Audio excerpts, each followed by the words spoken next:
નમસ્કાર, સંદેશ ન્યૂઝમાં આપનું સ્વાગત છે। 9 PM પ્રાઇમ ટાઈમ સાથે હું છું આપની સાથે વિકાસ મકવાણા। સમાચારની શરૂઆત કરીએ। દેશમાં ઓમિક્રોન ખૂબ જ ઝડપથી ફેલાઈ રહ્યું છે। દિલ્હીમાં 10 નવા કેસ નોંધાયા છે, તો અત્યાર સુધીમાં દેશમાં કુલ 101 કેસ ઓમિક્રોનના થઈ ગયા છે। કોરોના સંક્રમણ સતત વધી રહ્યું છે। દેશની રાજધાની દિલ્હીમાં કોરોનાના ઓમિક્રોન વેરિયન્ટના 10 નવા સંક્રમિતો મળી આવ્યા છે। આપણે જણાવી દઈએ કે જીનોમ સિક્વન્સિંગ માટે 40 લોકોના સેમ્પલ મોકલવામાં આવ્યા હતા, જેમાં 10 લોકોમાં ઓમિક્રોન ઇન્ફેક્શન જોવા મળ્યું છે। તેથી હવે સમગ્ર દેશમાં ઓમિક્રોનથી સંક્રમિત 101 કેસ થઈ ગયા છે। કયા રાજ્યમાં કેટલા કેસ તેની વાત કરીએ તો દિલ્હીમાં હવે 20 કેસ, મહારાષ્ટ્રમાં સૌથી વધુ 32 કેસ નોંધાયા છે। ગુજરાતમાં ઓમિક્રોનના 5 કેસ, જેમાં જામનગરમાં 3, સુરત અને મહેસાણામાં 1 કેસ નોંધાયા। રાજસ્થાનમાં 17, કેરળમાં 5, કર્ણાટકમાં 8 કેસ નોંધાયા। તેલંગાણામાં 6, બંગાળ, તમિલનાડુ, આંધ્રપ્રદેશ અને ચંદીગઢમાં 1 કેસ નોંધાયા। દેશમાં કૂદકે અને ભૂસકે વધતા કેસ મોટી આફત સર્જી શકે છે, જેના વચ્ચે આપણે સાવચેત રહેવાની જરૂર છે। બ્યુરો રિપોર્ટ, સંદેશ ન્યૂઝ। તો ગુજરાતમાં પણ ઓમિક્રોનના કેસ વધી રહ્યા છે। વધુ 2 કેસ નોંધાયા છે, જેમાં વડોદરામાં ઓમિક્રોનના 2 કેસ સામે આવ્યા છે।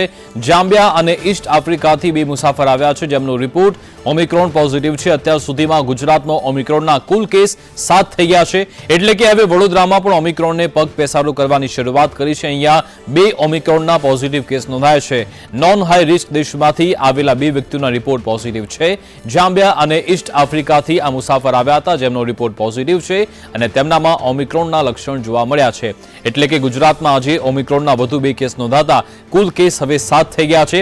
વડોદરામાં એક સાથે 2 ઓમિક્રોનના કેસ નોંધાયા છે, કે જ્યાં ઈસ્ટ આફ્રિકા અને બીજી અનેક જામ્બિયા કન્ટ્રીમાંથી આ 2 મુસાફર આવ્યા હતા, જેમના કારણે અત્યારે વડોદરામાં હવે ઓમિક્રોનનું સંક્રમણ વધે તો નવાય નહીં, કારણ કે ટેસ્ટિંગ પર પણ ભાર આપવો ખૂબ જ જરૂરી છે આ સંક્રમણ અટકાવવા માટે। તો ભૂતપૂર્વ સ્પીકર રહી ચૂકેલા કોંગ્રેસના સિનિયર નેતા KR રમેશે ગૃહમાં આપેલા નિવેદને તેમની વાહિયાત વિચારધારાને ઉજાગર કરી અને આ નિવેદને મોટો વિવાદ સર્જ્યો છે। જો તમે મહિલાને માન નથી આપી શકતા તો પછી તમને મહિલાઓને અપમાન કરવાનો પણ કોઈ અધિકાર નથી। પરંતુ આ વાત કોંગ્રેસના નેતા અને કર્ણાટકના ભૂતપૂર્વ સ્પીકર રહી ચૂકેલા KR રમેશ કુમારને જાણે સમજાતી જ નથી અને વારંવાર તેઓ મહિલાઓનું અપમાન કરતા જ રહે છે।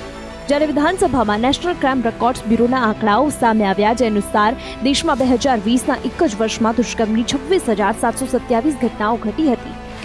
તે જ દરમિયાન કર્ણાટક ગૃહના ભૂતપૂર્વ સ્પીકર રહી ચૂકેલા અને કોંગ્રેસના દિગ્ગજ નેતાએ કહી દીધું કે જ્યારે રેપ ટાળી શકાય નહીં ત્યારે સૂઈ જાઓ અને માણી લો। એટલું જ નહીં, જ્યારે તેમણે આ નિવેદન આપ્યું ત્યારે તેનો ઉગ્ર વિરોધ થવાના બદલે ત્યાં હાજર સભ્યોમાં હાસ્યનું મોજું ફરી પડ્યું હતું। જોકે આ વિવાદ બાદ કેન્દ્રીય મંત્રી સ્મૃતિ ઈરાનીએ રમેશ કુમારને નિષ્કાસિત કરવાની પણ માંગ કરી છે। ये ओछी सोच कांग्रेस पार्टी के एक नेता की इस प्रश्न को हम सबके सामने प्रस्तुत करती है कि कांग्रेस का वो नेतृत्व जो बार बार उत्तर प्रदेश में ये दुहाई देता है कि मैं लड़की हूँ, लड़ सकती हूँ, अगर इतनी हिम्मत है तो पहले इस नेता को अपनी पार्टी से निष्कासित करो। આ પહેલા પણ રમેશ કુમાર દુષ્કર્મ પીડિતાઓનું અપમાન કરી ચૂક્યા છે। અગાઉ તેમણે એક વિવાદમાં પોતાનું નામ આવવા બદલ કહ્યું હતું કે હું રેપનો ભોગ બન્યો હોઉં એવું અનુભવી રહ્યો છું। બ્યુરો રિપોર્ટ, સંદેશ ન્યૂઝ। પંજાબમાં વિધાનસભાની ચૂંટણી નજીકમાં છે, તેવામાં હવે પંજાબમાં એક નવા જ ગઠબંધનની રૂપરેખા તૈયાર થઈ રહી છે। હવે પંજાબ વિધાનસભા ચૂંટણીને લઈને એક ચોથો એંગલ પણ તૈયાર થઈ રહ્યો છે। 2017ની વિધાનસભા ચૂંટણીમાં કેપ્ટન અમરિન્દર સિંહના નેતૃત્વમાં કોંગ્રેસે ત્રિકોણીય હરીફાઈમાં શાનદાર પ્રદર્શન કર્યું હતું, પરંતુ મુખ્યમંત્રી પદ પરથી રાજીનામું આપ્યા બાદ પંજાબ લોક કોંગ્રેસની રચના કરનાર કેપ્ટન અમરિન્દર સિંહે કહ્યું કે તેઓ પંજાબમાં ચૂંટણી મેદાનમાં ભાજપ સાથે જોડાશે। આ દરમિયાન કેપ્ટન અમરિન્દર સિંહ શુક્રવારે નવી દિલ્હીમાં કેન્દ્રીય મંત્રી અને ભાજપ પંજાબ પ્રભારી ગજેન્દ્રસિંહ શેખાવતને મળ્યા હતા। 7 રાઉન્ડની વાતચીત બાદ બંને પક્ષો 2022માં પંજાબની ચૂંટણી એક સાથે લડવા માટે સંમત થયા છે।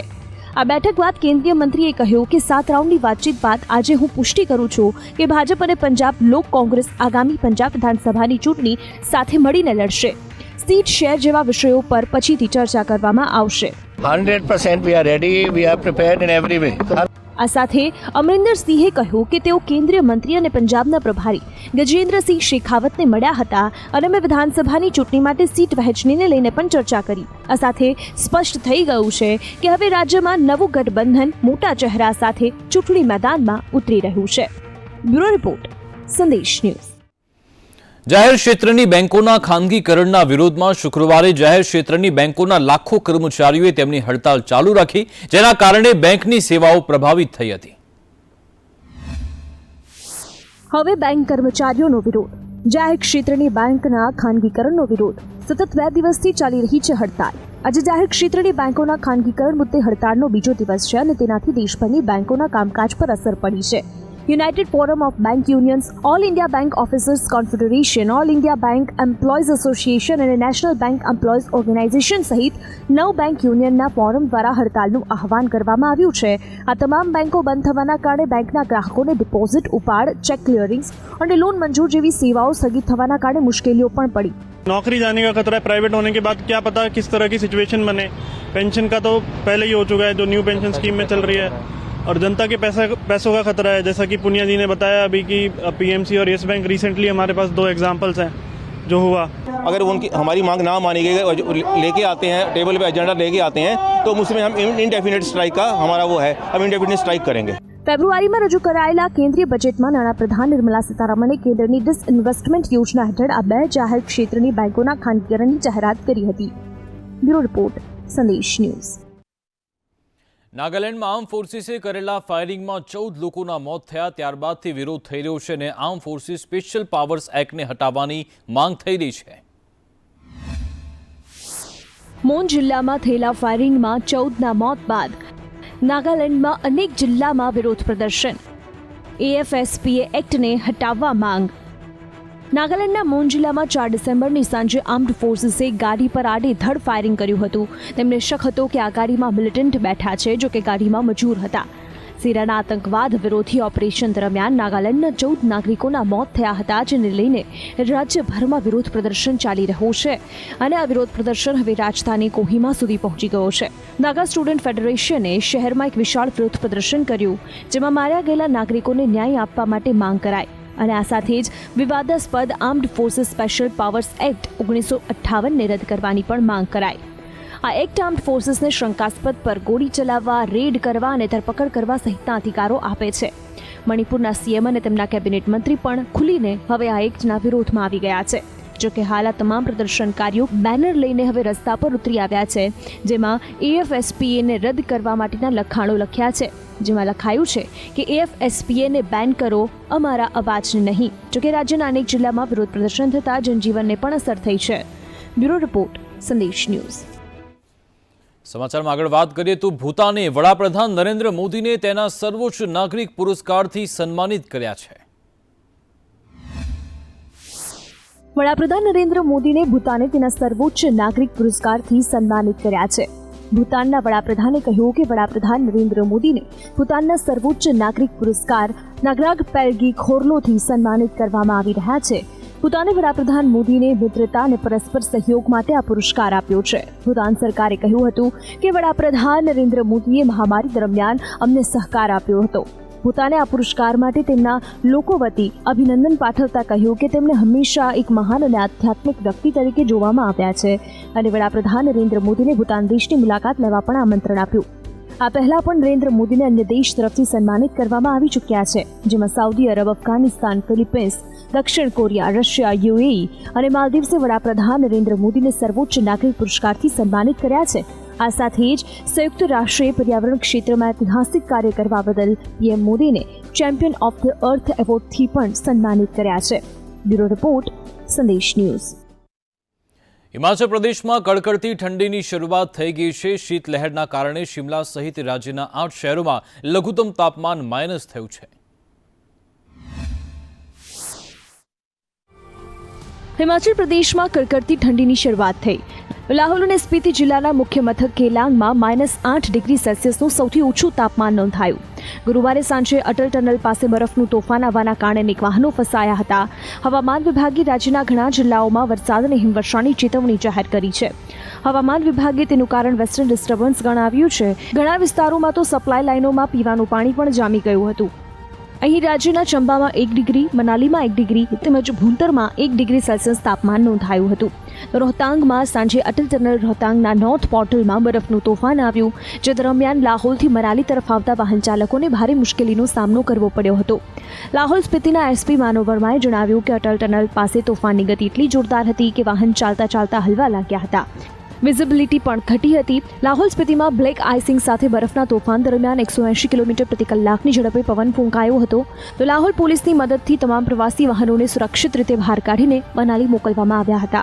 બ્યુરો રિપોર્ટ, સંદેશ ન્યૂઝ. ભારતે ક્રિકેટનો બદલો હોકીમાં લીધો છે અને પાકિસ્તાનને એશિયન ચેમ્પિયન્સ ટ્રોફીમાં 3-1થી હરાવ્યું છે. ટીમ ઇન્ડિયાએ ભારત અને પાકિસ્તાન વચ્ચે રમાયેલી એશિયન ચેમ્પિયન્સ ટ્રોફીની મેચ 3-1થી જીતી લીધી છે. આ સાથે ભારતીય હોકી ટીમે ક્રિકેટ જગતના T20 વર્લ્ડ કપમાં પાકિસ્તાન સામે મળેલી હારનો બદલો પણ લઈ લીધો. ભારત માટે 2 ગોલ કરનાર હરમનપ્રીત સિંહને મેન ઓફ ધ મેચ જાહેર કરવામાં આવ્યો હતો. આ જીત સાથે ભારતના 7 પોઈન્ટ થઈ ગયા છે. તેવામાં આ ટુર્નામેન્ટની સેમીફાઇનલમાં ટીમ ઇન્ડિયાનું સ્થાન લગભગ નિશ્ચિત થઈ ગયું છે. જોકે હજુ પાકિસ્તાનની ટીમ પણ સેમીફાઇનલમાં પહોંચી શકે તેમ છે. મેચના પહેલા અને ચોથા ક્વાર્ટરમાં ભારત માટે હરમનપ્રીત સિંહે 2 શાનદાર ગોલ કર્યા હતા અને તે જ સમયે પાકિસ્તાન માટે એકમાત્ર ગોલ જુનેદ મંજૂરે કર્યા હતા. મેચમાં ભારત માટે બીજો ગોલ આકાશદીપ સિંહે કર્યો. પહેલા ક્વાર્ટરમાં ભારત 1-0થી આગળ હતું અને બીજા ક્વાર્ટરમાં પણ ભારતીય ટીમ ગોલ કરવા માટે સતત આક્રમક રહી હતી. મેચમાં ભારત માટે બીજો ગોલ આકાશદીપ સિંહે કર્યો. પહેલા ક્વાર્ટરમાં હરમનપ્રીતે પહેલો ગોલ કર્યો. તેમણે આ ગોલ પેનલ્ટી કોર્નરથી કર્યો હતો. બ્યુરો રિપોર્ટ, સંદેશ ન્યૂઝ. તમિલનાડુ સરકારે પોતાનું રાજ્યગાન જાહેર કર્યું છે, જેને ગાવા તેમજ સાંભળતી વખતે પણ તમામે ઊભા રહેવું પડશે. તમિલનાડુ સરકારે આજે તમિલ થાઈ વસ્તુ ગીતને રાજ્યગીત જાહેર કર્યું છે. સરકાર તરફથી કહેવામાં આવ્યું છે કે આ ગીત શૈક્ષણિક સંસ્થાઓ અને સરકારી ઓફિસોના તમામ જાહેર કાર્યક્રમોમાં ગાવામાં આવશે. આદેશમાં એવું પણ કહેવામાં આવ્યું છે કે જ્યારે આ ગીત ગાવામાં આવે અથવા તો વગાડવામાં આવે ત્યારે દિવ્યાંગ સિવાય દરેક વ્યક્તિએ સન્માન સાથે ઊભા રહેવું પડશે. સરકાર તરફથી આ નિર્દેશો તાજેતરમાં મદ્રાસ હાઈકોર્ટ દ્વારા અન્ય એક કેસમાં કરવામાં આવેલા અવલોકન બાદ આવ્યો છે, જેમાં કહેવામાં આવ્યું હતું કે તમિલ થાઈ વાસ્તુ માત્ર એક પ્રાર્થના ગીત છે. કોર્ટે કહ્યું હતું કે જાહેર કાર્યક્રમોમાં હાજર રહેલા લોકોને ગીત દરમિયાન ઊભા રહેવાની જરૂર હોય એવો કોઈ વહીવટી આદેશ નથી. જોકે આ વર્ષે કોન્વોકેશન દરમિયાન આઈઆઈટી મદ્રાસે આ ગીત ન ગાયા બાદ આ મામલો સામે આવ્યો હતો અને તમિલનાડુના ઉચ્ચ શિક્ષણ મંત્રીએ આ અંગે સંસ્થાના નિર્દેશકને પત્ર લખ્યો હતો. નોંધનીય છે કે બંધારણની કલમ 51A જણાવે છે કે રાષ્ટ્રધ્વજ અને રાષ્ટ્રગીતનું સન્માન કરવું દેશના દરેક નાગરિકનું કર્તવ્ય છે. બ્યુરો રિપોર્ટ, સંદેશ ન્યૂઝ. વડોદરાથી મહત્વના સમાચાર મળી રહ્યા છે કે જ્યાં ઇમારતનો એક ભાગ ધરાશાયી થઈ ગયો છે. વડોદરામાં હીરાવેલા એપાર્ટમેન્ટની આ ઘટના છે કે જ્યાં 7 જેટલા લોકો ફસાઈ ગયા છે. અહીંયા ફાયર વિભાગ જૂની ઇમારત તોડવાની કામગીરી કરી રહ્યું હતું ત્યારે જ આ દુર્ઘટના સર્જાઈ હતી. ઇમારતનો કાટમાળ પડતા 2 પરિવાર અહીંયા ફસાઈ ગયા છે. ફસાયેલા તમામ સભ્યો પોતાના ઘરમાં સુરક્ષિત છે, જોકે તેમને બહાર કાઢવાની તજવીજ હાથ ધરાઈ રહી છે. સ્નોર્કેલની મદદથી જે રહીશો છે તેમને રેસ્ક્યુ કરવાની કામગીરી હાલ થઈ રહી છે. વડોદરાની આ ઘટના છે કે જ્યાં ઇમારતનો એક ભાગ પડતા 7 લોકો ફસાઈ ગયા છે.